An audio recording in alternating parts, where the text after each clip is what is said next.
Sorry. Our folks able to see the Food for Thought Sweet Charity handout on their screen, or do I need to share screen again? We're good? We're good. Okay. I see all kinds of folks coming in from the waiting room. That's great. Hello, everyone. Hello, how are you? I'm doing okay. Hi, Lou, Rachel. Emra's here. This is good. Welcome to Food for Thought. Sorry to keep you in the waiting room so long. I just wanted to make sure I actually had things ready to roll. Teresa Thornton, I love your purple hair. Hey, Christine. Very good. We got a nice crowd today.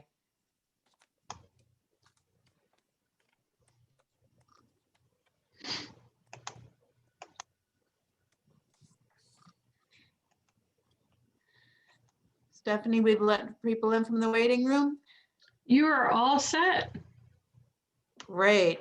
Welcome everybody to our Food for Thought, and my goodness, welcome to March. Can you believe spring is just around the corner, and that's a great thing. We have all kinds of things to be hopeful for. Thank goodness for that. So I'm Karen Simmons, and I'm President and CEO of the Chester County Community Foundation. On today's Food for Thought, we are going to be talking about, oh my goodness, food. What a concept. So we're going to feed your brains as well as what's going on with hunger today. Why are my neighbors going hungry? We have quite a bit of a good crowd going on at this lunch meeting. Our thought leaders for today are going to help lead us through a conversation after we watch a video, a very brief video. So we have Wendy Gaynor from the Chester County Food Bank. Wendy, you want to raise your hand or something like that? Hi, everybody. And Hello. Jodi, there you are, Wendy. And then Jodi Gauker from Lundale Farm. Jodi. Excited to talk with you today. Thanks, Jodi. And we also have our chat room leaders who are going to make sure we're chatting a little bit throughout and most definitely toward the end. Vivian Shorley from Phoenixville Community Health Foundation. Hello, Vivian, good are you on? afternoon, everyone. Very good. And we have been joined by Timmy Nelson, who just ran in from the Westchester Food Cupboard. Timmy, you still here? I'm here, happy to be here. Thank you for coming on over and getting us chatting away on why our neighbors are going hungry today, or every day actually, but we're going to fix that. So for today's session, we will, if you haven't already received this PowerPoint, it'll be posted and resent to you. What we're going to be doing is going through what's on our, I guess we first, of course, have to thank our sponsors. These are the Community Foundation sponsors overall for the entire year. So thank you at the gold, the very important silver level. See, we have a lot of great attorneys and accounting firms and horse folks who believe in legacies. And our bronze sponsors every single day making the difference with what we're doing. We also have some terrific promotional partners from the Chambers of Commerce, from our sister and brother community foundations and United Ways, and promotional partners from the media, just helping us get the word out on these Food for Thought. So thank you to everybody. Our housekeeping rules. Oh, it'll help during this very brief 5-7 minute video streaming if you can mute yourself, and also if you can turn off your Zoom video if you're comfortable doing that. Once in a while we have bandwidth issues, so that'll make it go smooth. But as soon as it's done, unmute yourself and turn on your video so that we can really have some good conversation. So you can eat your lunch in peace for the 7-minute video. Now, these are the things we're going to be talking about today. Why are people going hungry in this land of plenty? What's the definition of hunger and food insecurity, and who's at risk? What are the numbers in Chester County? And what are the barriers to getting enough nutritious food to eat? And how can we deal with the issues that surround those barriers? And there's a lot of groups and people working on hunger and food insecurity. Government has a role and has since the Great Depression, and nonprofits and for-profits work together. So let's look at the mapping of who's working together in Chester County And we'll talk to each of our thought leaders about what their nonprofit is doing and what they're doing to help combat food insecurity. The big question, of course, is it's obvious that COVID-19 has affected food security. How bad is it going to be and for how long? And then we'll break out into groups to really take some look internally on what we need to do, each of us overall, and what we can, what difference this makes. So that's the agenda for today. So far, so good. As we have some more folks coming in from our waiting room, they're just in time for the movie. We picked a clip from Sunday morning at Thanksgiving, because that's, of course, when the local media, the big media, does a lot of food related things. And we thought this was a good overview. It's not local, but it's a good overview to get our conversation going. So let's talk, let's see what CBS Sunday Morning has to say about the rise in food insecurity, and then we'll talk locally to see what's going on. So you have about 5 minutes to watch the video, and we'll see you in a couple minutes again.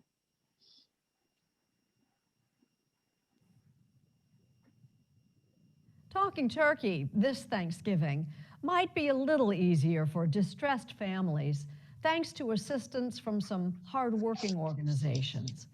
Even so, Lee Cowan tells us more needs to be done. As a staff photographer for the San Antonio Express News, William Luther may have done more to help hungry Americans this Thanksgiving than anyone will ever really know. We were hearing from politicians that they were calling each other saying, have you seen the picture? And people, they didn't have to describe it. They already knew what, did you see the picture? The picture he's talking about is this drone shot taken back on April 9th. High above some 10,000 people, their cars parked bumper to bumper in a vast San Antonio parking lot, waiting for food. Look at these lines. That is the stark reality of this pandemic. That image Who filed for went viral. unemployment. And I can't get that image out of my head in San Antonio. Do you know how many places that picture went? No. It's a lot, though. It was a lot.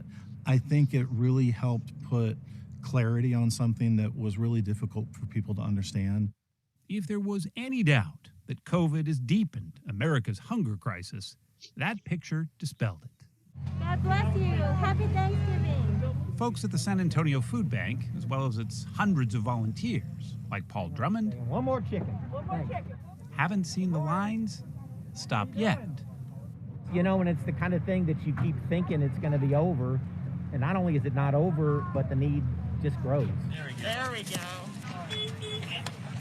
There have been thousands of other food distributions all across the country. Just this past week, this massive one in Dallas-Fort Worth. What all these lines have in common is that many of the people have never asked for food before. What would you do without them, you think? Well, probably go start growing my own food in the backyard, probably. We are relying, I think, too much right now on the charity food system. Diane Schazenbach is the director for the Institute for Policy Research at Northwestern University. She found that in the first few months of the pandemic, the number of Americans who didn't have enough to eat surged from around 8 million to nearly 30 million. This has revealed some big holes in our safety net, but they're holes that Congress can fix. Since the pandemic started, as many as 7 million people have enrolled in the federal government's food stamp program, now called SNAP. Schazenbach says Americans need at least a 15% increase in those benefits to survive, but negotiations over the next COVID relief package are stalled in a lame duck Congress. Do they not believe that so many people are hungry? Have they not gone out to see what's happening at these food banks and food pantries? Those impacted the most are Black and Latino Americans, especially those with children.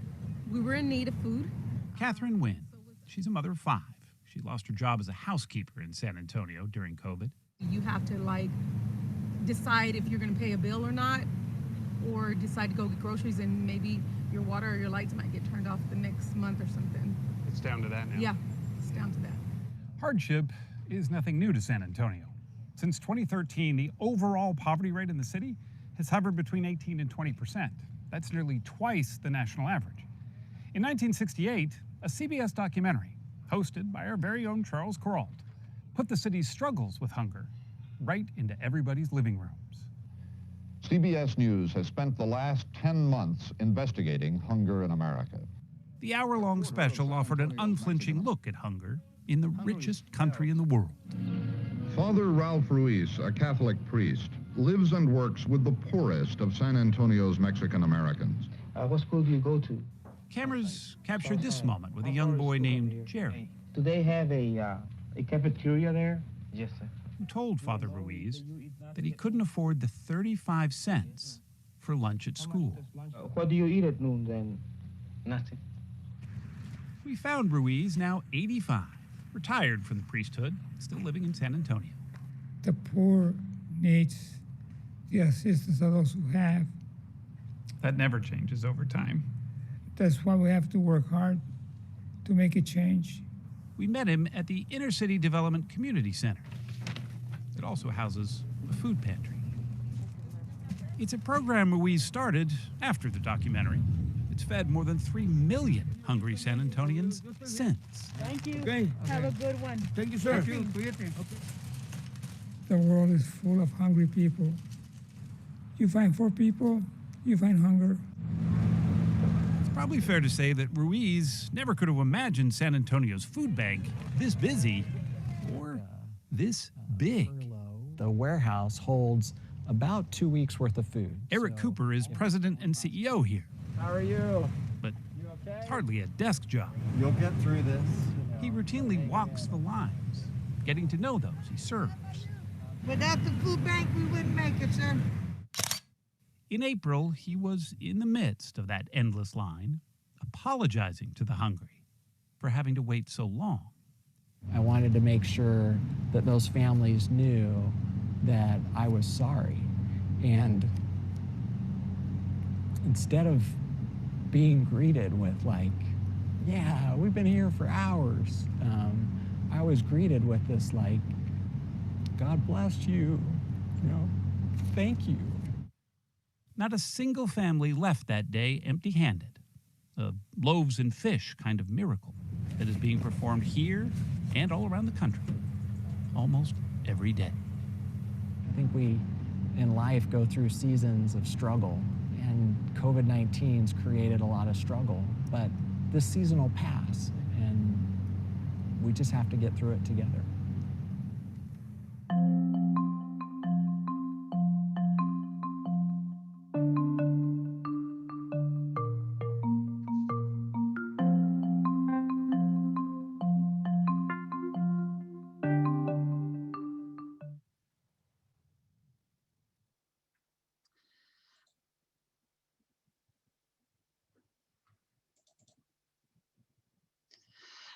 My goodness.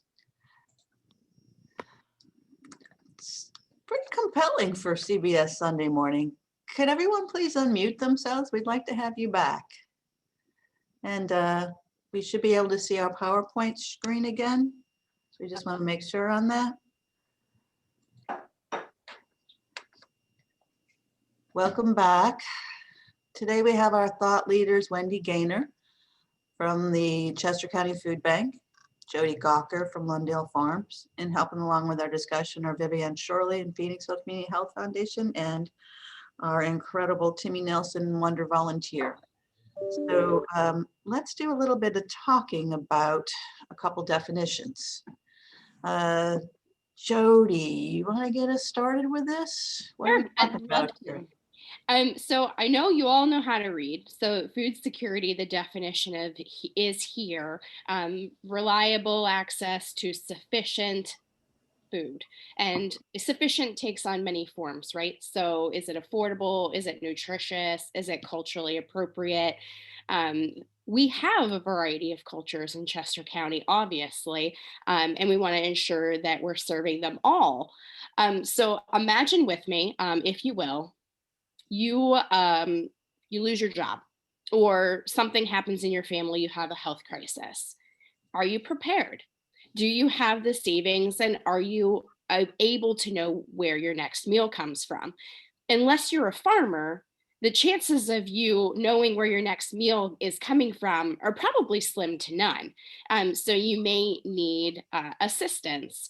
And then the definition of hunger is here, and some of the signs associated with that.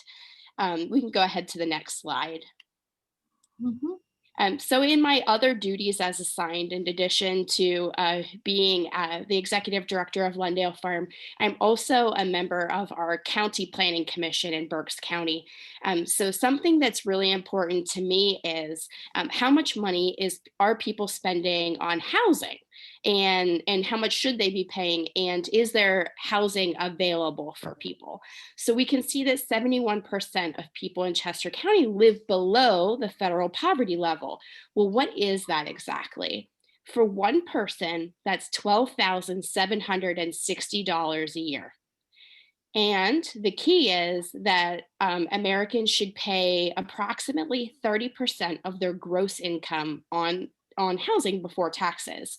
So for one person, that's $319 a month that you have available at 30% gross income for housing. Where do you know in Chester County that you can afford a house for $319 a month? Then we go to a family of four.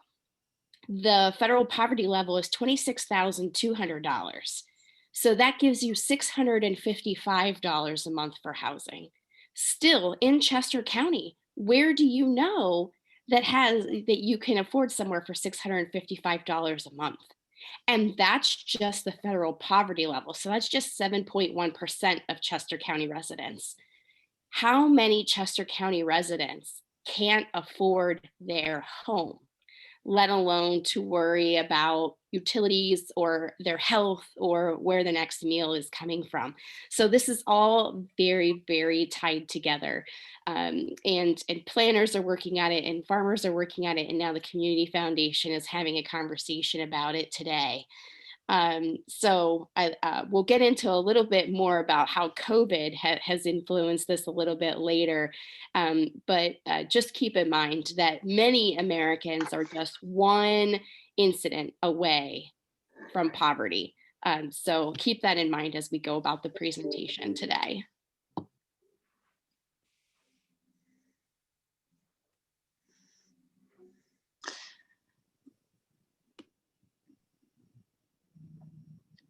So Jodi, you talked about the levels of food insecurity and poverty.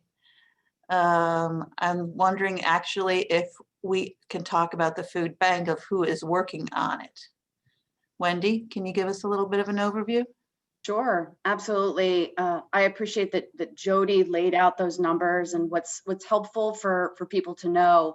Many of you have likely heard of United. The United Way is doing a nationwide study and has come up with the ALICE report. ALICE is asset limited, income constrained employed. So while we know that there are about 45,000 on average people that are eligible for many benefits, including food benefits like SNAP.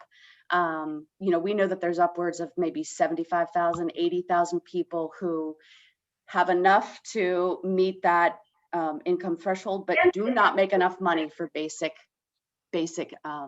needs. So, who's working on that? The Chester County Food Bank. Our mission is to mobilize the community to ensure access to real healthy food, and we absolutely do not do that alone. We work with about 120 amazing food providers around Chester County. You can find that on our website. There's a downloadable PDF, and really this is, we'll talk more about this in a little bit about the effects of COVID and our numbers, but we have incredible food providers all around the county who are ensuring that people have food on the table today, next week, next month, and from volunteers to staff. And you can see some of the places on there in our map. We actually have a really wonderful interactive map where you can check out our community food security assessment, as well as our interactive map, to sort of understand more of those numbers and how we are meeting that need. Additionally, I'll just say that we have programming that's geared to not just ensure people have food on the table, this sort of charity model, but also walking in solidarity with food insecure families. So we have our mobile market, we have seed to supper classes, which teach adults how to grow a portion of their own food, cooking classes, the Fresh Start Kitchen culinary arts job training program. So things like that we're doing. And there are some amazing efforts going on in the community right now addressing those needs as well. So it looks like we're on to the next slide here. So that shows sort of some of the information. If you go, yeah, there's so some of what came out of our community food security assessment a few years ago. Maybe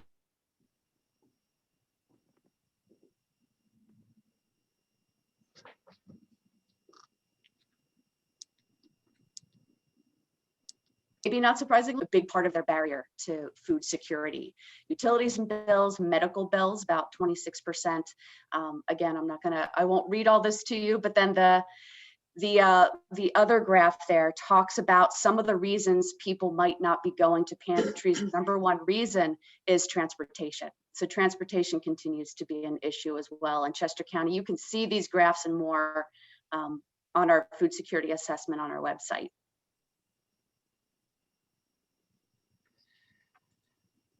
Part of the study that you did back in 2018 talked about what people want to get when they go to the food bank. Right. Some of the finding, I mean, I have to say that when my neighbors put out things for the food bank to come pick up that are donated, or they drop it off, it's usually the canned goods that are in their household shelves. And I always kind of wondered how our few cans can be valuable. This survey tells me there's something else going on. Sure, and you know what I will say, generally speaking, those are shelf-stable items, and you know those canned items can be important.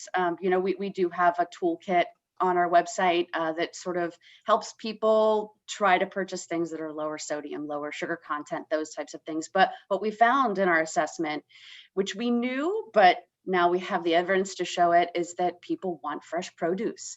You know, they want less of the donated sort of, you know, fast food type things that are often free, or the sheet cakes that might be easily accessible. But they, you know, they want their eggs and milk and meats, certainly, bread and cheeses you'll see there too. But by and large, what we really heard is we want access to fresh produce. And when we talk about culturally appropriate foods, you know, you brought up cans, and I'll say, you know, many of our, you know, Latinx community, they want the dried goods, right? They want dried black beans, they want dried kidney beans, they want, you know, rice, they want things that, you know, popping open a can isn't something that many families are used to doing or would be talked into doing. Further, I'll just say this quote here that you can see on your screen. That's from, I don't think she would mind if I told you this, Dr. Anna DeGrone. She's one of our partners through the clinic in Phoenixville, one of our clinic partners there. And she said this, and it's so true. People are hungry in Chester County, but also obese.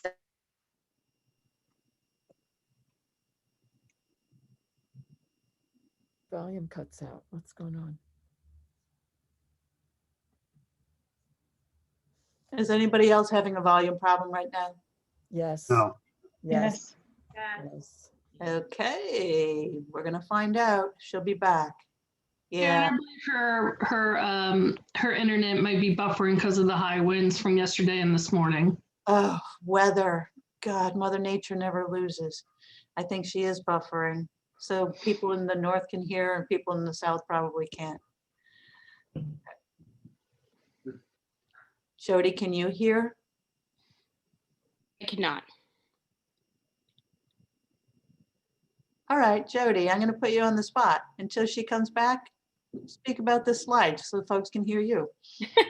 Sure. So I just wanted to point out that, you know, there is a large demand for fresh produce, but we live in Pennsylvania. So let's talk about seasonal eating for just a moment. It's very easy to grow greens hydroponically, and we have seen in the farming community a tremendous growth in those kinds of operations that are growing fresh greens indoors, indoor agriculture, if you will. And there's lots of opportunities for that right now. In fact, in the county, there are some schools that are doing that in their classrooms, which is very exciting.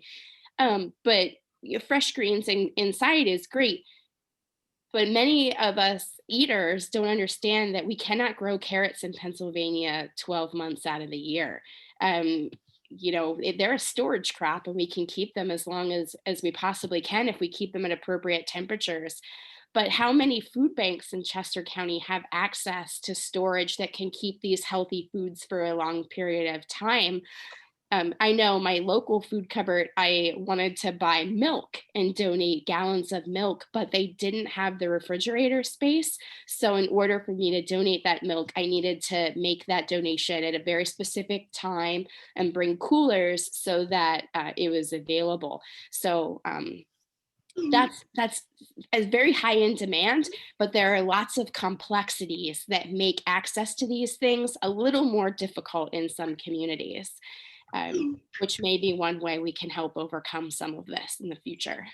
Hey, Karen, this is Timmy. Just to add to Jodi and Wendy's comment about those top items, and Jodi is right on point. These are the items people want, but it's difficult to get these items in some cases. And that's why I'm going to put a plug in for what we do at the food cupboards and the food bank is never underestimate the importance of a financial donation. Because one of the things we keep in mind, we have buying power because we buy in such quantity.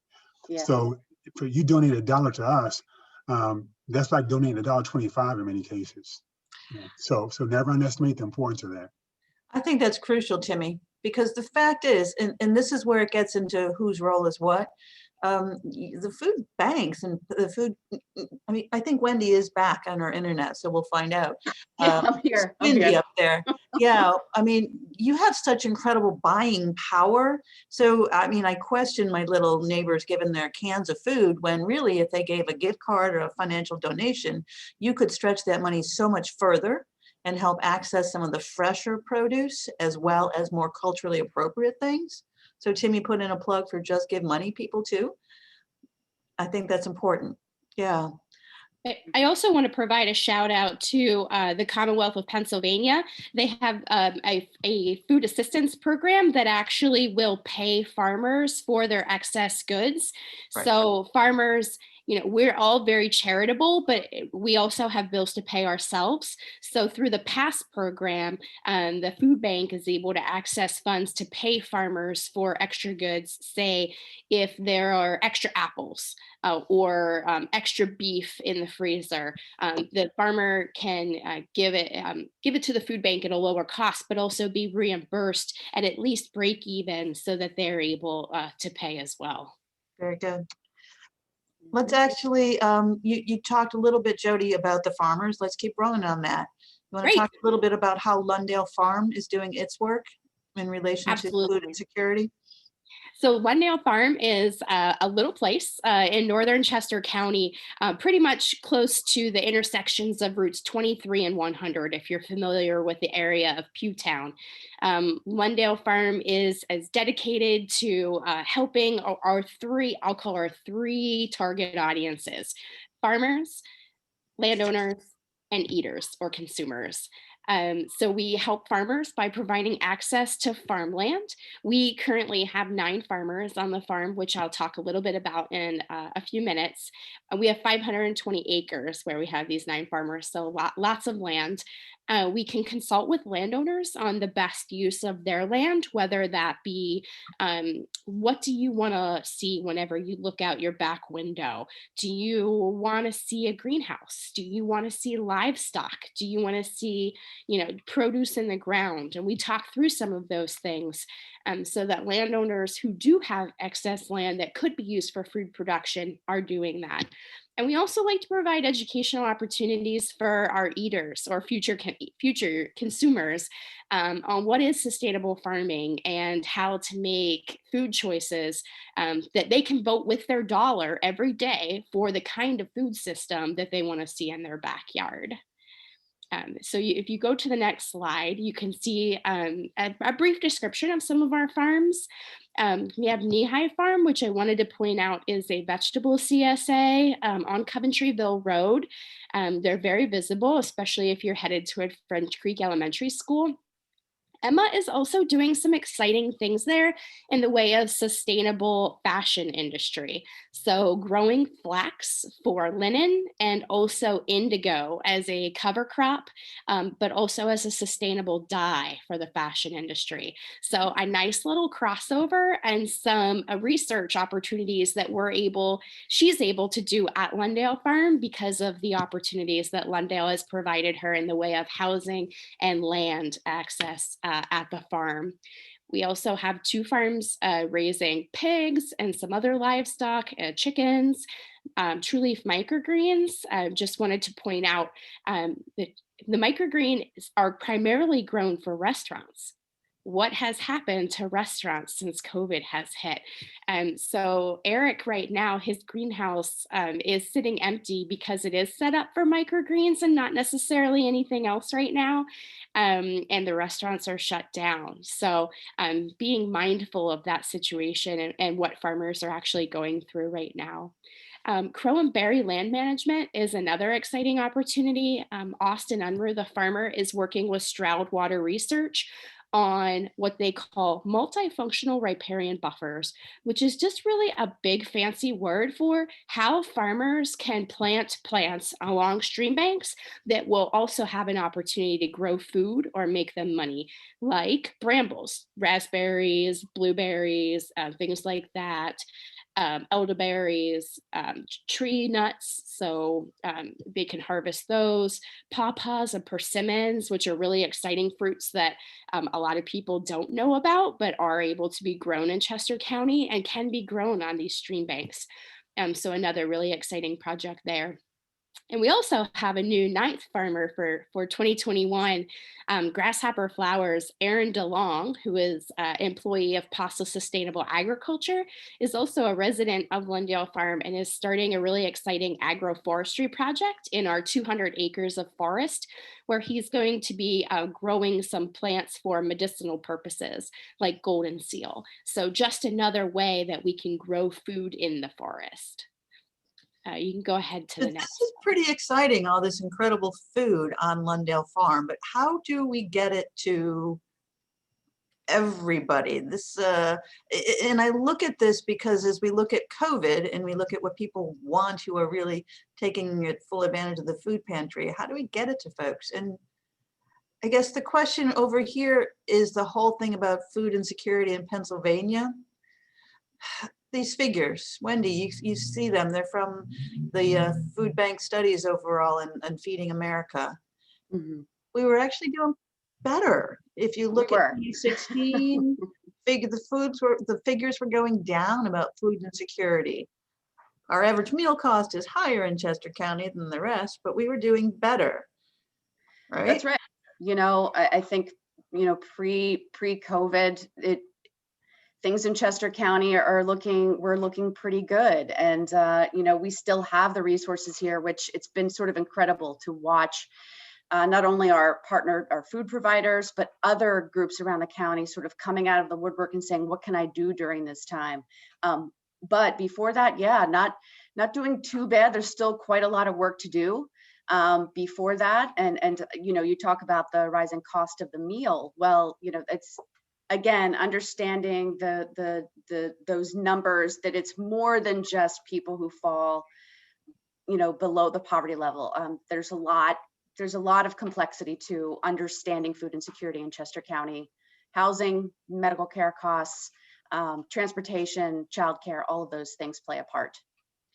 And on this next slide, the thing that impressed me so much is that we know there are 40,000 folks or so in Chester County who are food insecure. Mm-hmm.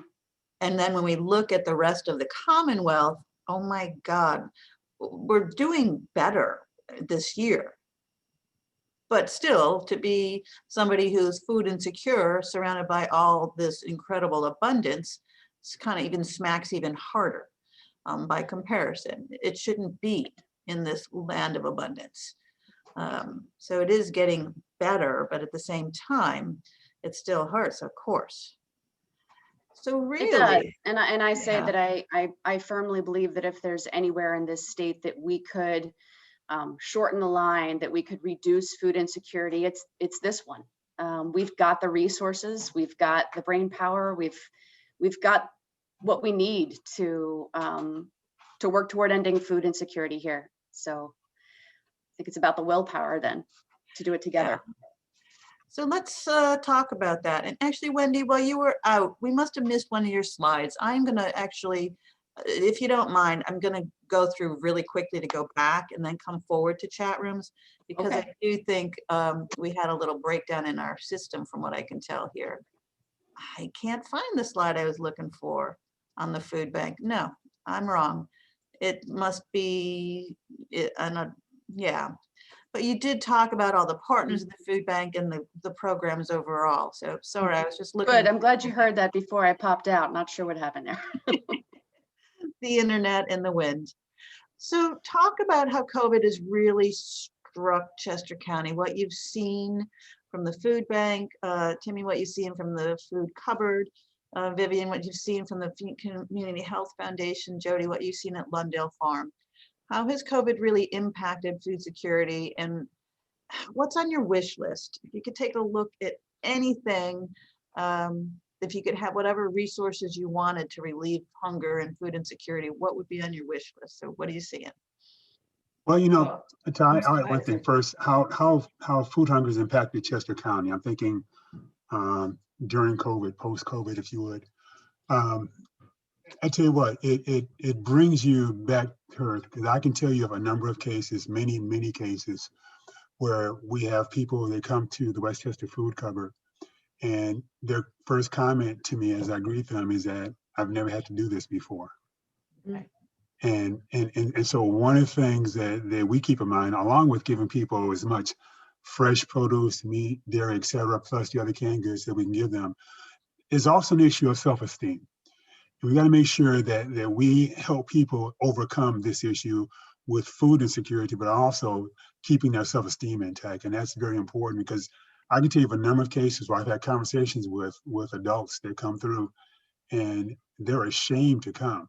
So one of the questions is, we need to make sure that people are not ashamed or don't feel threatened or intimidated when they do have a need. And that's one of the focal points I think we need to keep in mind when we talk about food for thought. In Greater Phoenixville, what we've found is similar what you're saying to me. People who have not traditionally used the food covers are now having to use food covers. They moved in, they have, all this new apartment building here. They've rented them, they had good jobs, and then all of a sudden, because of COVID, they found themselves having to use the resources and being the first time. What we found here is we were able to sit together as a group and talk about who is giving out food, when are they giving out food, all the people that are playing a role in food distribution have looked at calendars to make sure that every day there was a spot to be able to refer families, so that every day you could get a meal. And that has been, from COVID, has brought that conversation where we're working together to make sure that people have a place every day, whether Saturday or Sunday evenings. And that's not only nonprofits and food cupboards, but it's also brought churches to the table. So what we've seen here is that now we've got all this collaboration happening to ensure that people have at least one meal a day guaranteed. So that's been, again, a good positive outcome from a situation that obviously took many people out of the loop. So I thought that's been a good thing. Making sure that everybody has access to food every day has been very important here in Greater Phoenixville. Vivian, I totally agree. Collaboration has been a huge key with this. We, as you all do, I'm sure, we share locations or other areas where you can get food, get meals, what have you, because when you think about it, for our situation, you come to us once a month. Now, we would never turn anyone away, but the schedule is once a month. That's not going to last the family in most cases. Many of us go to the grocery store every week. And so once a month is not enough. So the collaboration that we've seen also with our partners that provide food, it's been amazing how we've come together and worked together and even share resources sometimes. Right. And it's definitely in the community's mind. So they've seen more people willing to donate, like you said to me earlier, cash, monetary donations, because that does go, the impact is much bigger. So we've also seen that people are reporting to us that they're getting more support from people that don't that are coming out of the woodwork that haven't in a long time, which is also good. So people realize across the board when we see images like we saw in the video today, that it just hits home when, you know, you can't feed your own family. It's such a personal and overwhelming kind of feeling that, you know, to give that back is so strong.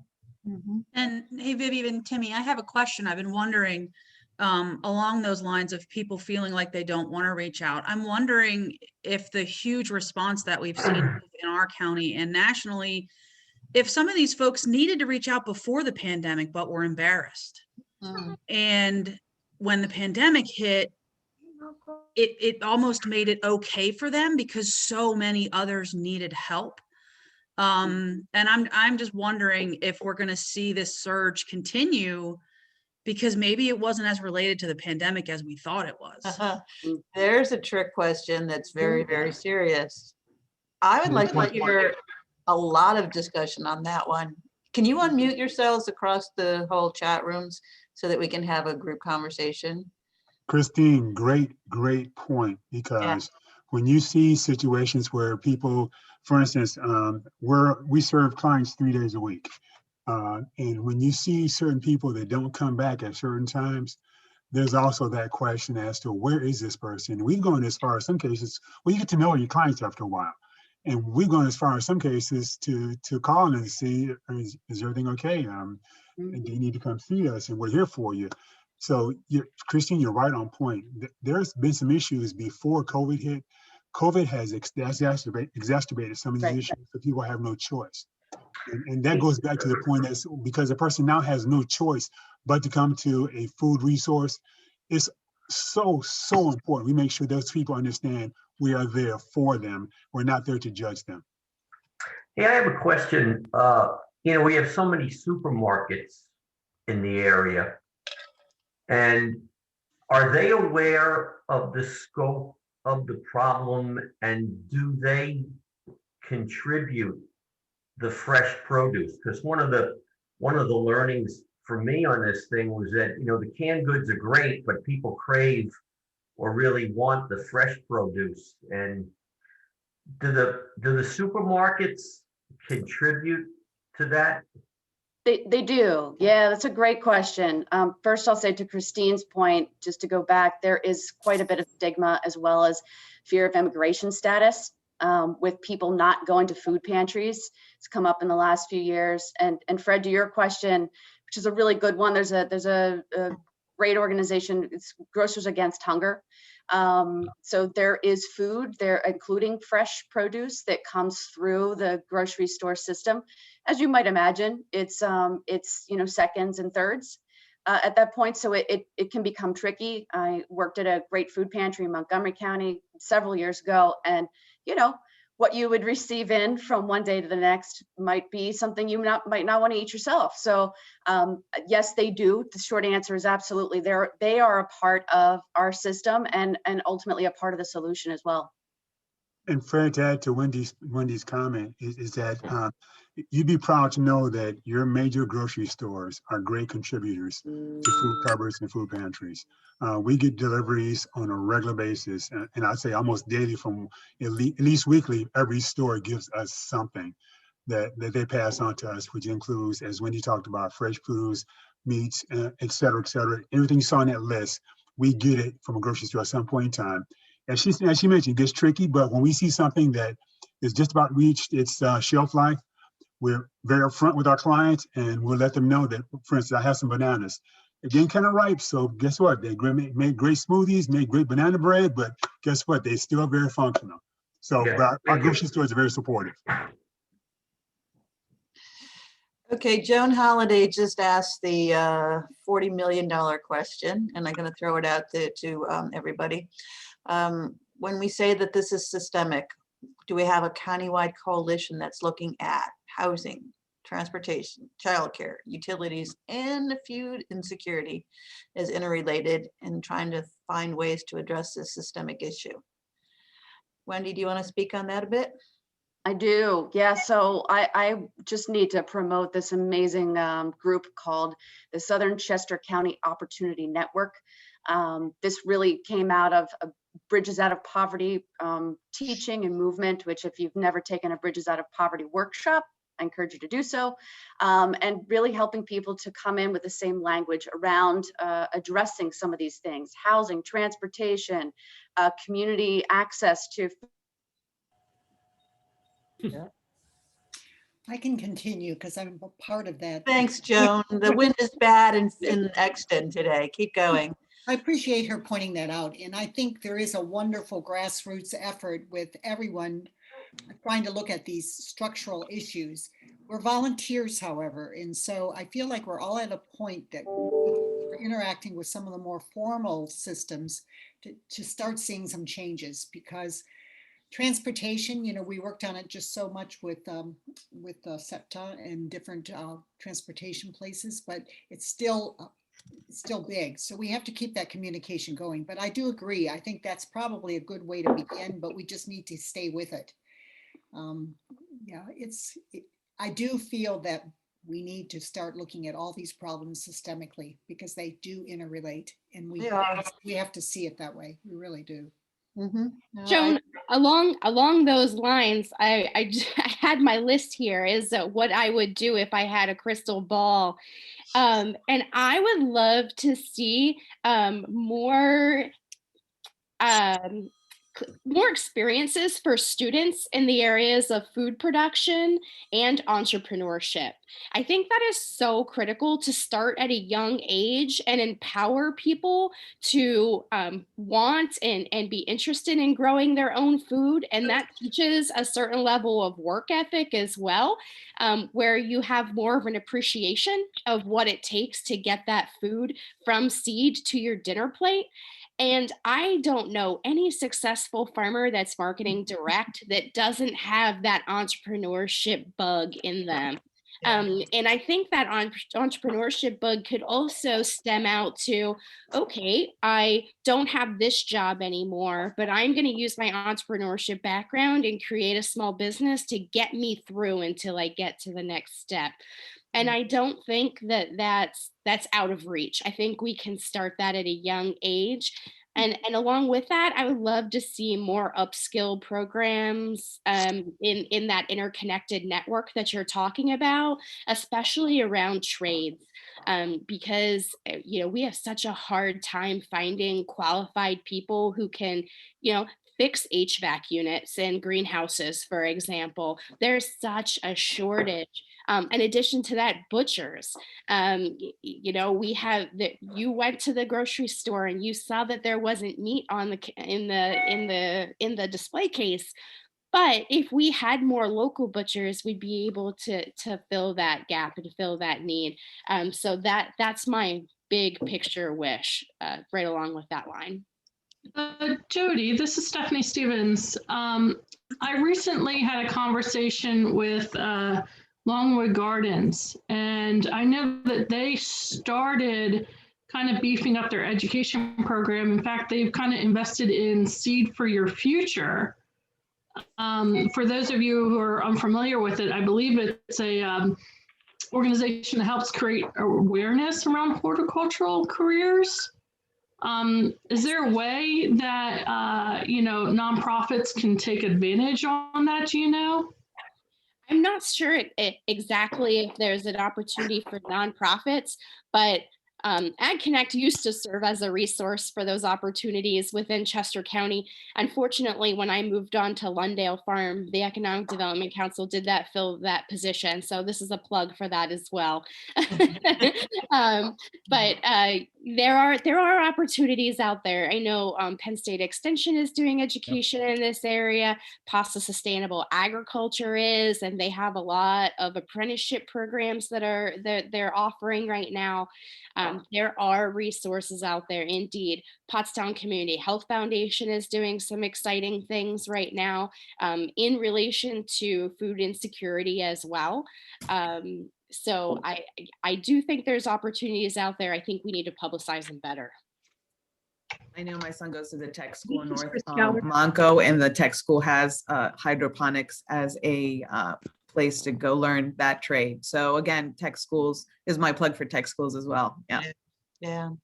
Hey everyone, this is Stephanie Shirk from Penn State Extension. Thanks for mentioning the opportunities and the education we have, Jodi. I just wanted to mention 4-H because that is where many kids learn that first opportunity to grow their food, whether it's from a plant base or an animal base. And along with that, we teach the entrepreneurial side as well. So through those projects. So if anybody's interested in that, we'd happy to share more information.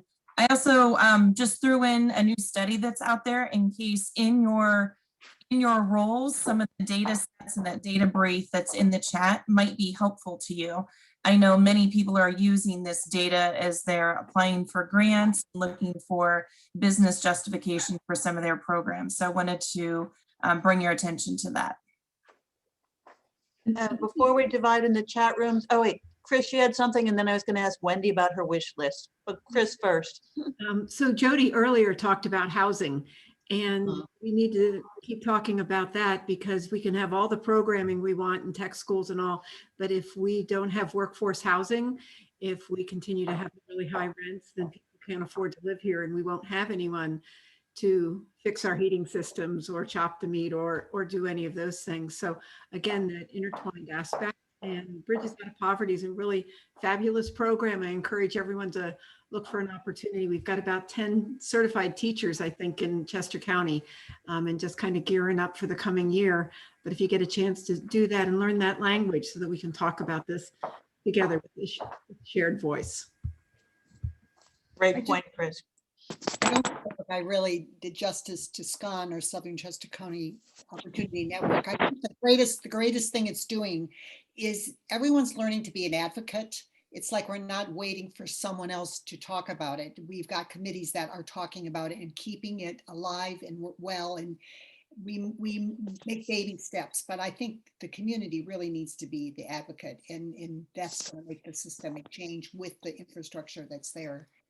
Advocacy is our key tool for housing, transportation, whatever. Very good. Thank you. Wendy, what's on your wish list?